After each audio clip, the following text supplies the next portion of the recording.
Assalamualaikum warahmatullahi wabarakatuh. Perkenalkan, saya Ahmad Heru Najib, mahasiswa Universitas Islam Jati Cirebon, kelas B29 semester 5. Oke, saat ini saya sudah bersama dengan guru BK di Madrasah Sanawiyah Ulum, Batang. Selamat pagi Pak Saprino Priwan, SOS. Oke Pak, di sini sedikit kita akan berbincang-bincang tentang bimbingan dan konseling di Madrasah Sanawiyah Ulum di Batang ini.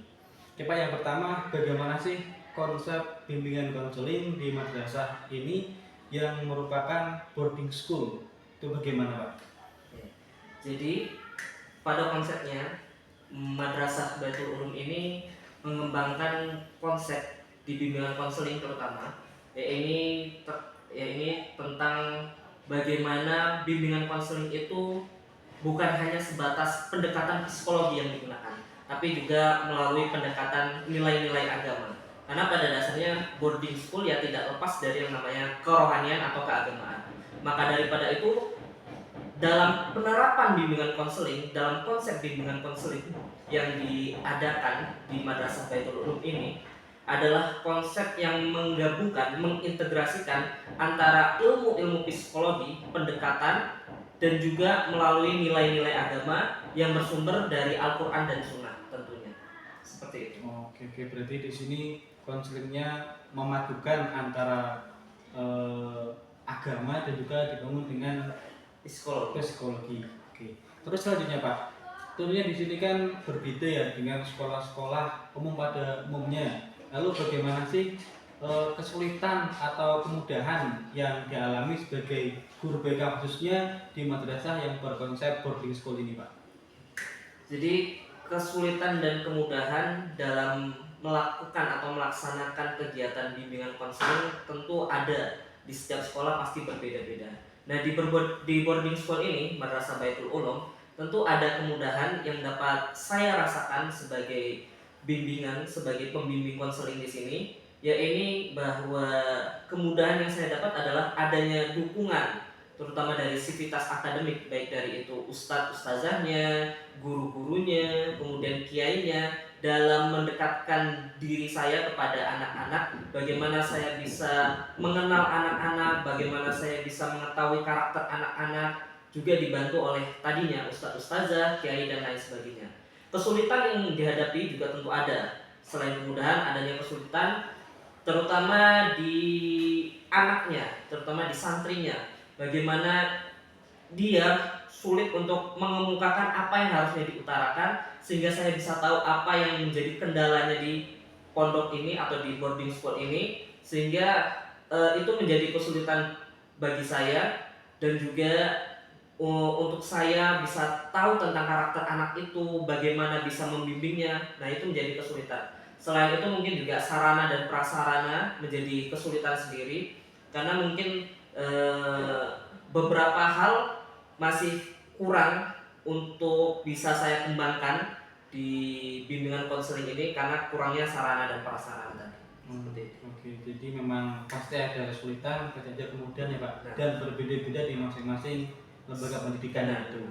Oke, selanjutnya Pak, tantangan apa sih yang Anda rasakan sebagai bimbingan konseling di madrasah ini? Karena kan setahu kita kan boarding school berarti berinteraksi dengan siswa-siswa ya, berarti selama 24 jam hampir. Itu tantangan apa yang paling Anda rasakan selama di sini Pak?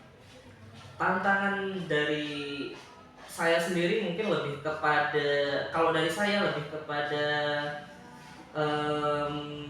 sulitnya saya untuk memahami banyak karakter. Di sini kan anak-anak memiliki banyak karakter dari tiap daerah dan lain sebagainya. Nah, setiap orang pasti ada yang bisa memperbukakan dirinya, ada juga yang sifatnya tertutup. Nah, sifat-sifat yang tertutup itu yang mungkin saya sulit kulik. Kemudian ya banyaknya karakter-karakter tadi yang membuat saya harus berpikir lebih keras lagi bagaimana caranya saya sebagai pembimbing konseling di sini bisa mengajarkan kepada anak-anak bukan hanya sebatas mengembangkan bakat atau kepribadian, tapi juga di dalamnya menanamkan nilai-nilai agama. Jadi pemahaman agama juga bisa dilekatkan ke anak, sehingga tantangan bagi saya yaitu menanamkan atau melekatkan nilai-nilai agama pada setiap karakter-karakter yang berbeda tadi. Oh, gitu. Itu memang tantangannya agak berat ya Pak. Soalnya memang kan hampir bersama dengan siswa 24 jam dengan karakter dan sifat-sifat yang berbeda-beda tentunya. Oke Pak. Sekarang yang terakhir ini Pak, kita contohkan misalnya ada kasus seperti ini. Misalnya ada siswa atau santri ya yang di situ dianya itu sulit ataupun malas melakukan sholat fardu, padahal dia berada di madrasah yang berkonsep boarding school. Itu bagaimana sih cara penanganan yang ada di sini? Nah, kalau masalah terkait sholat fardu yang anak mungkin jarang atau tidak atau enggan ingin melakukan sholat fardu bersama, di sini biasanya tentang bagaimana mendekatkan diri pada anak, memberikan pemahaman bahwa sholat fardu itu adalah sholat yang wajib dilaksanakan.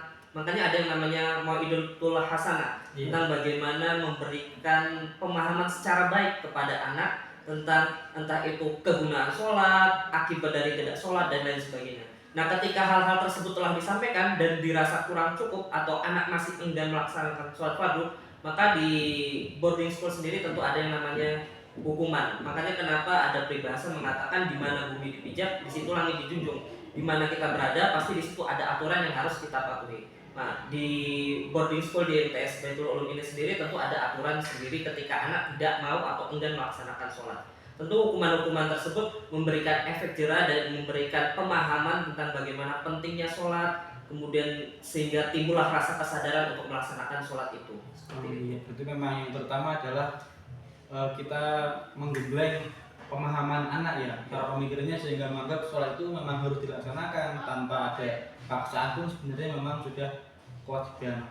Oke Pak, terima kasih untuk waktunya yang sudah diberikan. Semoga tambah sukses selalu, sehat selalu, dan semoga diberikan kelancaran. Terima kasih Pak Nopri.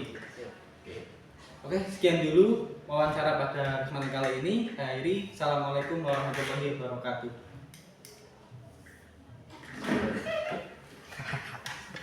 Cakep Pak Nopri. Kecepatan nggak waktunya? Enggak.